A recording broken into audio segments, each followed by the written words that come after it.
Bonjour, bonsoir encore et bienvenue à notre cours. Euh, Là, c'est notre cours, le cours principe et technique de gestion. Et là, nous allons voir deux choses. La première, nous allons terminer avec les concepts. À mon avis, ce sont des concepts essentiels en gestion. Si vous maîtrisez ces concepts, vous allez maîtriser beaucoup de choses en gestion.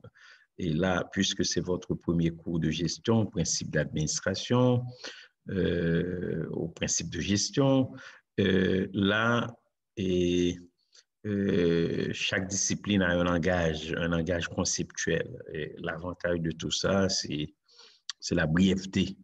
Avec un concept, on peut dire beaucoup de choses. Et nous allons voir ça et on terminera le cours avec les théories les plus citées en gestion. Les concepts, comme je vous dis, ce sont des concepts essentiels. C'est la deuxième partie. Là, je commence avec système de gestion. Système de gestion, d'un côté, vous avez système, de l'autre côté, vous avez la gestion. Système de gestion.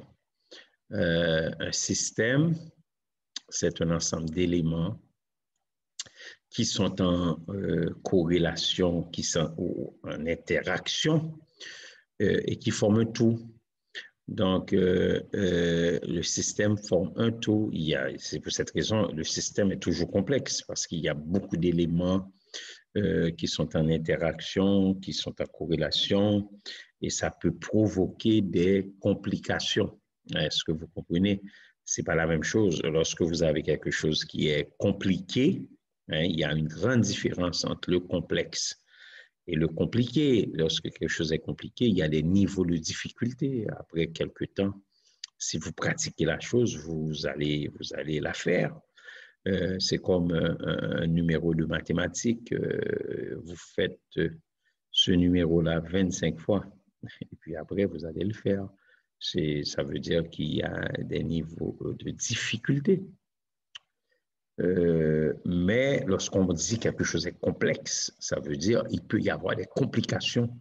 Il y a plusieurs interconnexions. Hein. Donc là, pour la gestion, on a système d'un côté et gestion de l'autre côté. Ça veut dire, moi, ce que j'aime faire dans ces genres de situations, j'aime dire une chose. Regardez, un système, il y a trois éléments. Il y a entrée, traitement et puis sortie.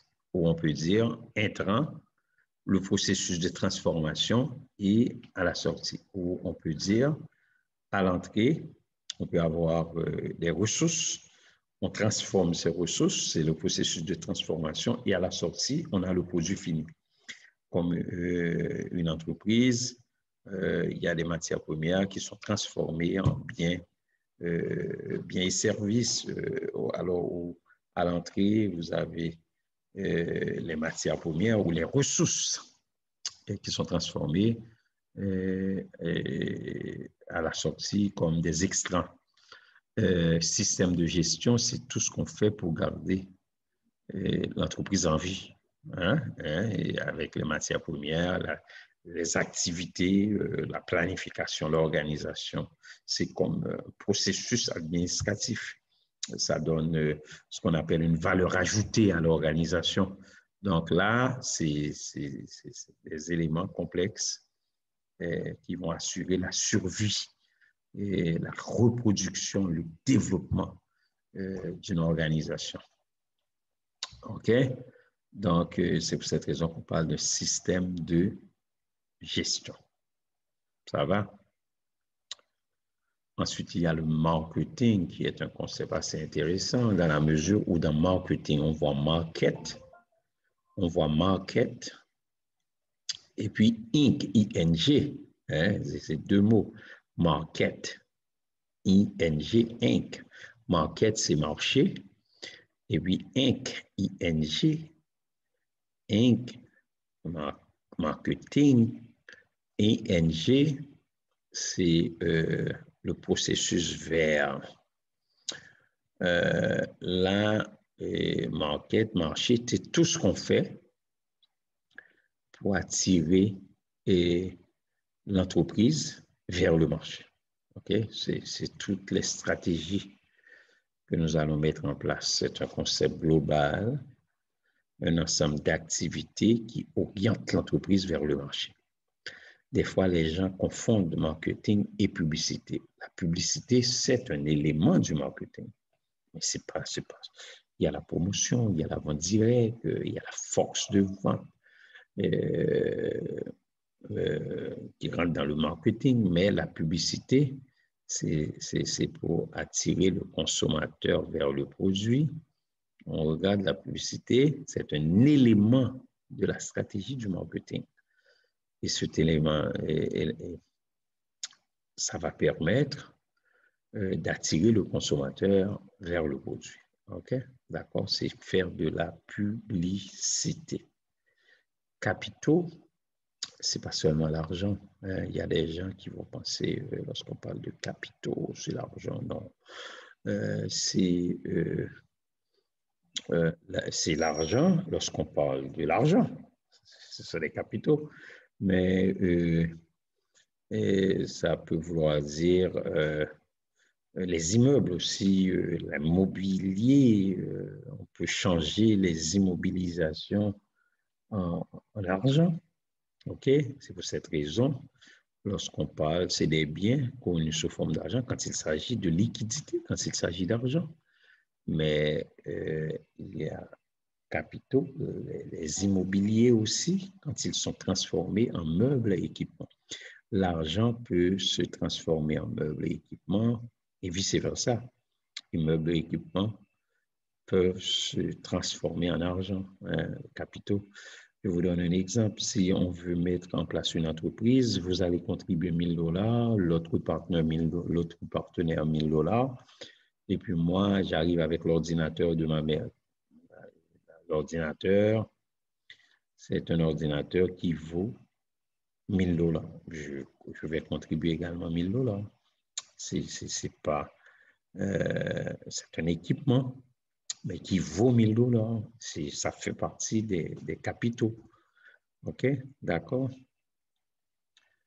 Ensuite, il y a le budget. Le budget, c'est... vous devez savoir, c'est les résultats attendus. Hein, en termes quantitatifs, on a tout dans le budget, les ressources humaines, mais pour une période bien déterminée. Le budget, c'est un plan. Hein, le mieux, c'est de dire c'est un plan. Et c'est un élément de planification et pour une période bien déterminée et pour pouvoir atteindre l'objectif fixé. D'accord? Ensuite, on a le commerce de détail. Commerce de détail. La façon dont j'explique cette affaire-là, commerce de détail, vous savez, les gens qui font du commerce de détail, on les appelle des détaillants. Et ces gens-là vendent leurs produits aux clients ou aux consommateurs qui se trouvent à un niveau beaucoup plus bas. Je reprends. Les gens qui font du commerce de détail, on les appelle des détaillants. Ces détaillants vendent des produits aux consommateurs qui est à un niveau plus bas. Mais ces gens-là, ces détaillants achètent des fournisseurs. Fournisseurs qui est à un niveau plus haut. Donc, vous avez les fournisseurs, ensuite les détaillants et ensuite les consommateurs. Je reprends. Les gens qui font du commerce de détail, on les appelle des détaillants. Les détaillants vendent leurs produits aux consommateurs, aux clients, les gens qui sont les consommateurs. Et ces détaillants-là achètent leurs produits entre les mains du fournisseur, qui est à un niveau plus haut que les détaillants. Donc, vous avez fournisseur, détaillant au commerce de détail et consommateur. Donc, on peut dire le commerce de détail, c'est l'intermédiaire entre les fournisseurs qui est plus haut et les consommateurs qui sont à un niveau plus bas. Ça va? C'est l'intermédiaire entre les grossistes et les consommateurs. Mais vous avez également le commerce de gros. Le commerce de gros, on les appelle des grossistes. Parce que les grossistes, ce sont ces gens-là qui ont le commerce de gros.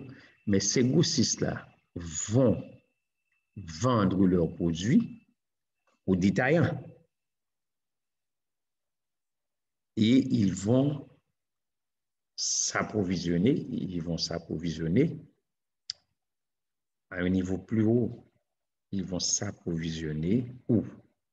Ils vont s'approvisionner à un producteur-fournisseur. Donc, il y a le producteur-fournisseur qui est plus haut et il y a le commerce de gros, on les appelle des fournisseurs, et en dessous des fournisseurs, on a les détaillants ou le commerce de détail, et en dessous, complètement en dessous, il va y avoir ce que nous appelons les consommateurs. Donc, le commerce de gros, c'est l'intermédiaire entre les fournisseurs producteurs qui est plus haut et les détaillants, c'est-à-dire les gens qui font du commerce de détail. Donc, pour vous présenter cette chaîne dans le commerce, cette chaîne, vous allez avoir les fournisseurs producteurs qui est à un niveau très, très haut. Ensuite, il y a les fournisseurs qui font du commerce de gros. Ensuite, il y a les détaillants qui font du commerce de détail. Et finalement, vous avez les consommateurs. Si je commence par le plus bas niveau pour monter, consommateurs, commerce de détail ou les détaillants, commerce de gros ou les grossistes, fournisseurs producteurs qui est à un niveau beaucoup plus haut. D'accord? Ça va pour tout le monde. La logistique, c'est tout ce qui a rapport avec le transport dans l'entreprise, la manutention, l'emballage de ces composants ou de ces produits. Généralement, c'est comment les choses s'acheminent, les matériels, comment les choses se transitent au sein de l'entreprise ou entre l'entreprise et son environnement. Il y a des entreprises qui ont un directeur de logistique et il y en a qui ont un directeur d'approvisionnement, un directeur de stock. Ça dépend de l'ampleur, ou du moins ça dépend de la taille de l'entreprise. OK? Il y a des petites entreprises qui ont un seul responsable qui est responsable du stock, de la logistique.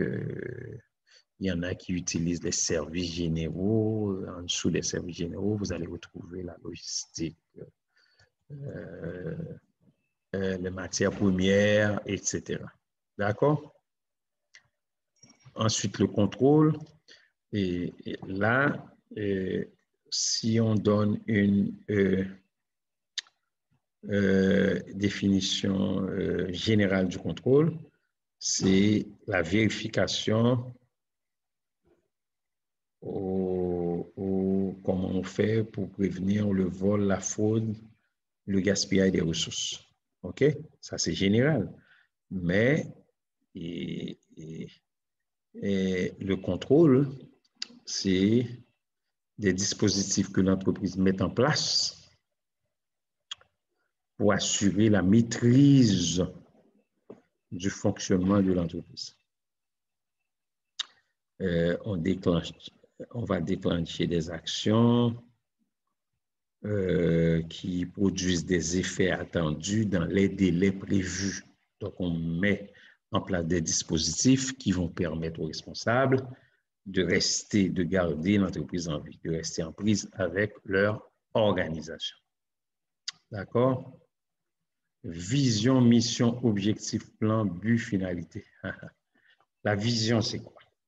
Okay? Avant de vous présenter mes notes, la vision, c'est l'intention. que vous avez. Ma vision, c'est mon intention, l'intention de faire quelque chose. C'est le dessin à long terme sur lequel l'entreprise va mettre en place sa stratégie. Donc, j'ai ma vision. Ensuite, je vais avoir ma mission. C'est pourquoi l'entreprise a été créée. Ma raison d'être, la raison que l'entreprise existe. Hein? Donc, ma vision, d'abord, va me permettre de mettre en place ma mission. Ensuite, dans ma mission, je dois avoir les buts que je veux là, les buts excusez-moi, que je veux atteindre. Excusez-moi. C'est le but à atteindre, l'objectif. C'est le but à atteindre. Ensuite, on a un plan. Le plan, c'est quoi? Le plan, c'est une sorte de planification, ce que je planifie, comment je vais avoir ce processus pour arriver au résultat.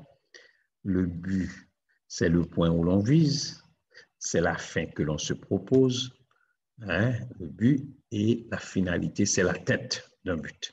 Donc, je commence par vous dire, vision, c'est le dessin à long terme sur lequel l'entreprise va fonder sa stratégie, va mettre en place sa mission. Le plus grand conquérant, c'est celui qui sait vaincre l'ennemi sans effusion de sang. C'est où je vais aller, c'est ma mission. Et où est-ce que je veux aller? Et je vais apporter une petite correction tout de suite. Et là, c'est où est-ce que je veux aller. OK, il faut savoir ça. C'est ça, c'est ma vision. OK, où je vais aller. Ma mission, c'est ma raison, la raison d'exister. L'objectif, c'est le but à atteindre. Le plan, c'est comment je vais le faire, comment on veut réaliser sa mission. On est là?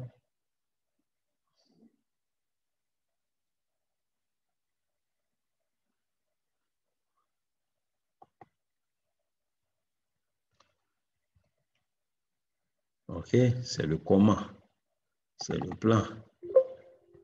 On est là, j'apporte cette petite correction tout de suite pour vous. On est là.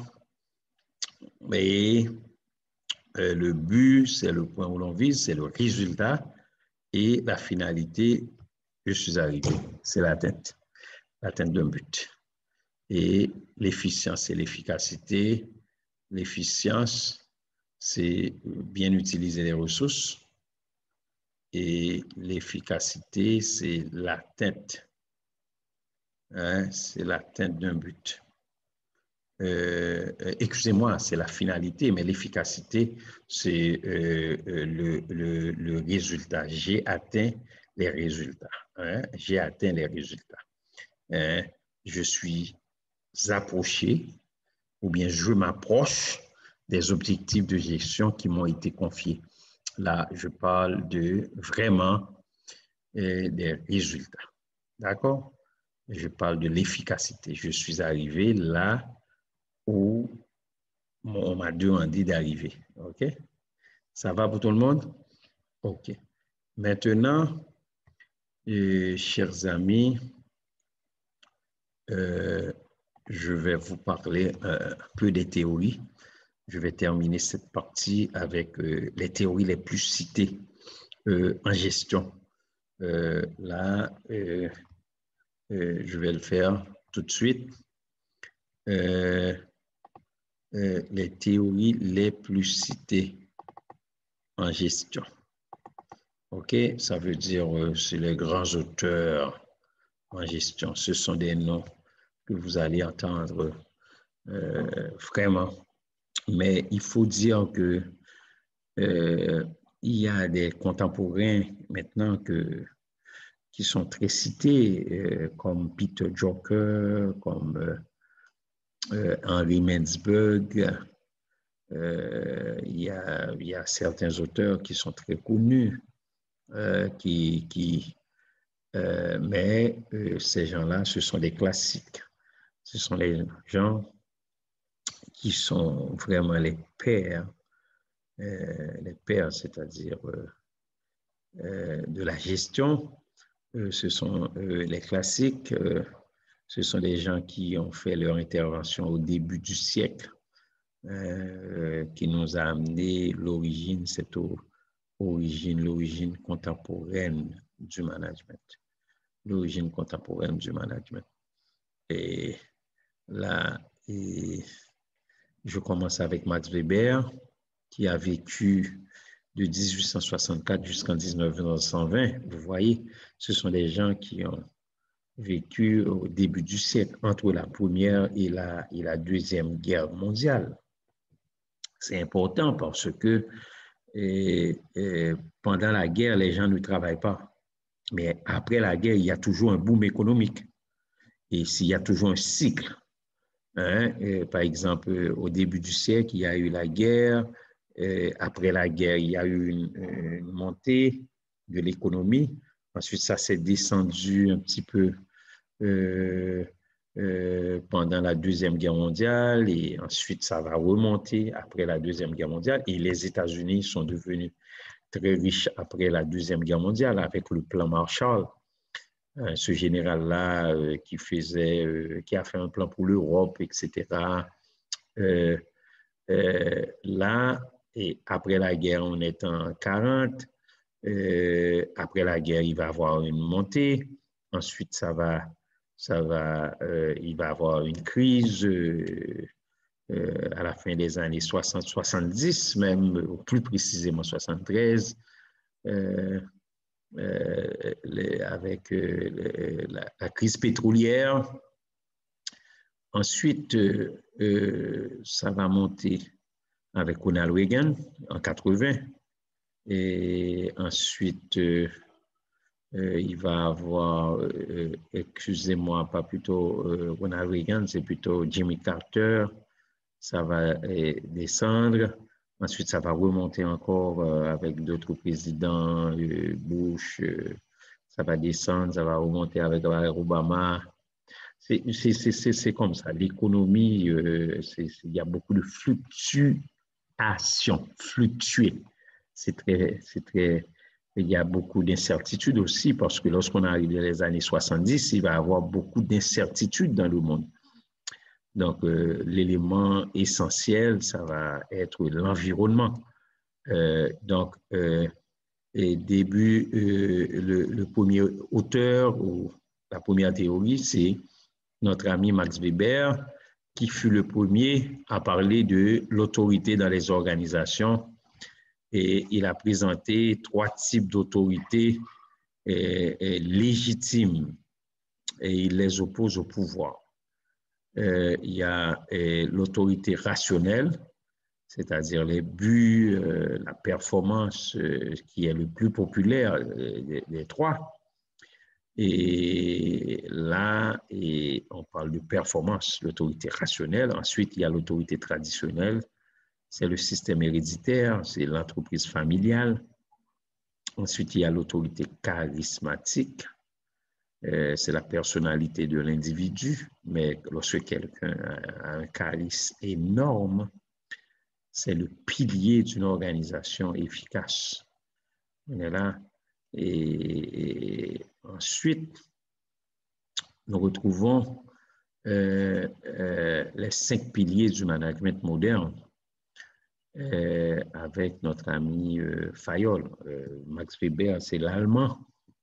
Les 3 pères de la gestion, vous savez que c'est Weber, Fayol et puis Taylor. Weber en Allemagne, Fayol en France et Taylor aux États-Unis. Mais si vous demandez à un Français qui est le père de la gestion, il va vous dire tout simplement Fayol. Tout simplement.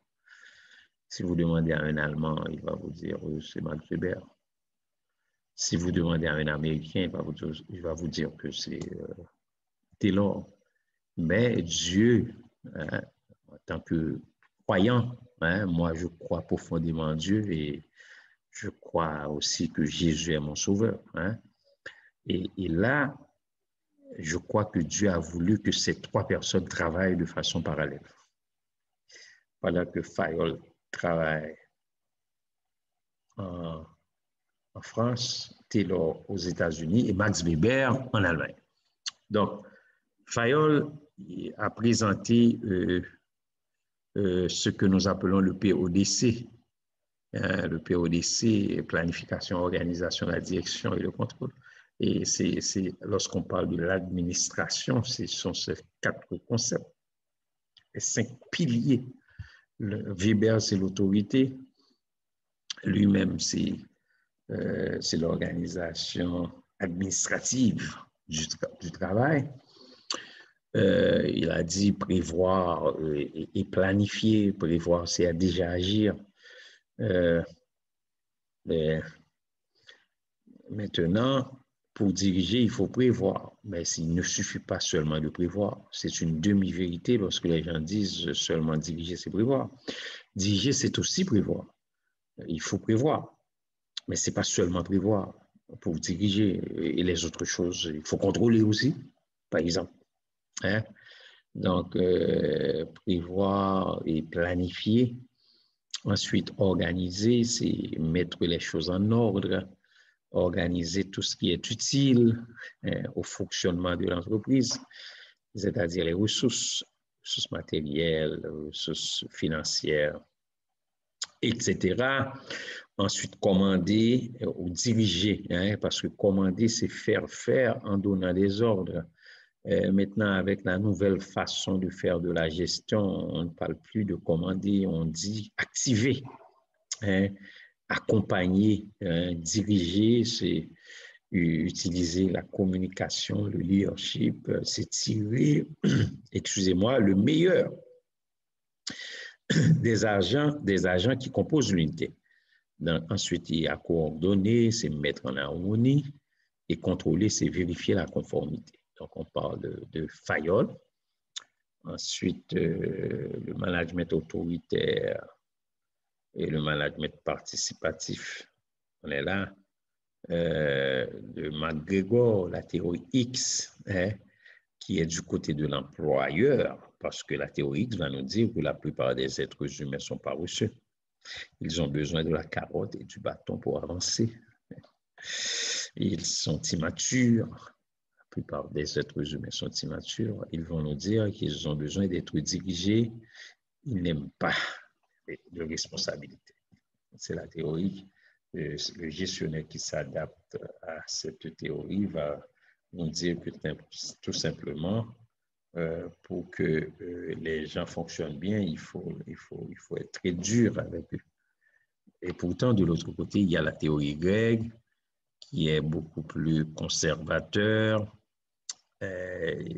Cette théorie va nous dire que les individus ont psychologiquement besoin de travail. Ils désirent s'accomplir personnellement, exercer des responsabilités. Bref, ils sont des adultes.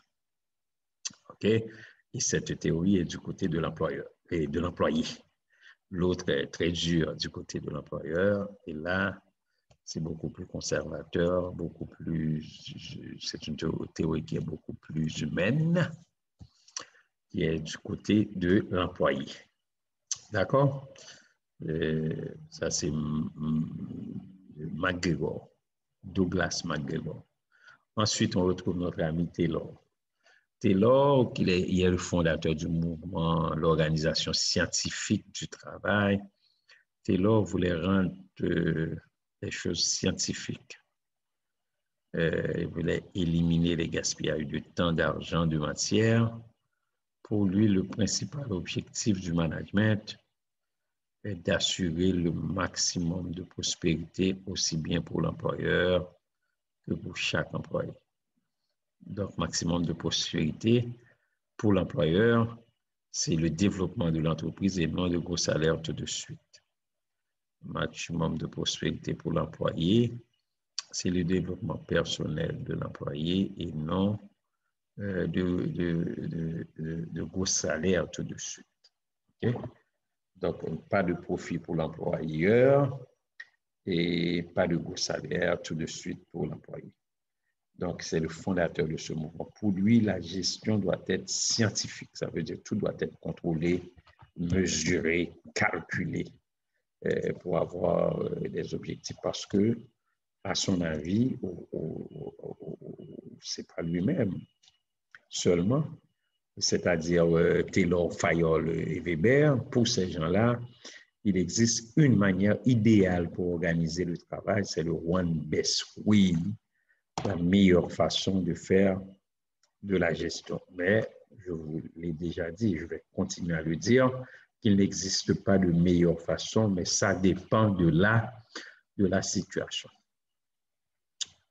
C'est un maximum de possibilités pour l'employeur. Je vous dis, c'est le développement des aspects de l'entreprise et non de gros profits à court terme. Pour l'employé, développement personnel et non de gros salaires tout de suite. Principe de base de la décentralisation des grandes entreprises. Et Alfred Sloan, dirigeant de la General Motors, il inventa le modèle de l'entreprise décentralisée. Il a appliqué une structure de décentralisation fédérale. Il a fait de la GM une entreprise qui allait mourir, l'un des principaux constructeurs d'auto des États-Unis. Donc, ce qu'on a fait, c'est la décentralisation. Ça veut dire donner du pouvoir aux unités qui sont à l'extérieur. Okay? Ça veut dire des départements, ils donnent du pouvoir aux départements. Et c'est exactement la majorité des entreprises qui ont pu conquérir un pays ou le monde, c'est avec la décentralisation, donner du pouvoir aux gens. La hiérarchie des besoins, c'est notre ami Maslow qui nous présente les besoins physiologiques qui sont les besoins primaires. Et nous aurons le temps de parler de Maslow parce qu'il parle de besoins. Il a dit que les besoins physiologiques doivent être comblés. Et ensuite, on va avoir besoin de sécurité sociale, d'affiliation, de reconnaissance et de réalisation de soi. Physiologique, c'est le manger, le boire, les besoins primaires. Besoin de sécurité, par exemple en Haïti, les besoins de sécurité, ce sont des besoins qui sont vraiment prioritaires. Sociaux, c'est le fait de faire partie d'un groupe, besoins sociaux et d'affiliation, besoin d'estime et de reconnaissance, ça veut dire lorsque les gens parlent de nous, et besoin de réalisation de soi lorsqu'on se trouve au sommet de la pyramide. Ensuite, on retrouve Chandler qui nous dit que la structure suit la stratégie. Ça veut dire qu'il doit y avoir la stratégie avant cette structure. Mais ça a été contesté par d'autres auteurs qui nous disent que la stratégie suit la stratégie suit la structure. Mais à mon avis, il y a un dilemme. Si vous avez une stratégie, ça va provoquer une structure. Mais la nouvelle structure va provoquer une nouvelle stratégie. Cette nouvelle stratégie va provoquer une nouvelle structure, cette nouvelle structure, et vice-versa. C'est l'histoire de la poule et l'œuf. Donc, planification stratégique pour l'entreprise avant la structure organisationnelle. Et c'est le premier théoricien qui en a parlé. Ensuite, la stratégie, vous savez, c'est la détermination des buts et les objectifs à long terme. La structure, c'est la manière dont l'organisation est assemblée pour appliquer la stratégie choisie. Décentralisation est importante. Planification stratégique à partir du centre, mais pour les unités, bien sûr, c'est tactique au jour le jour. Théorie et pratique de la planification stratégique de Henzoff. OK? Igor Henzoff, il a posé des questions pour la planification stratégique. Et vous savez que la planification stratégique, c'est un plan. Quels sont les objectifs et les buts de l'entreprise? L'entreprise doit-elle chercher à se diversifier? Dans quel domaine? Avec quelle vigueur? Comment l'entreprise doit se développer, exploiter sa position en matière de produits marcher. D'accord? Merci.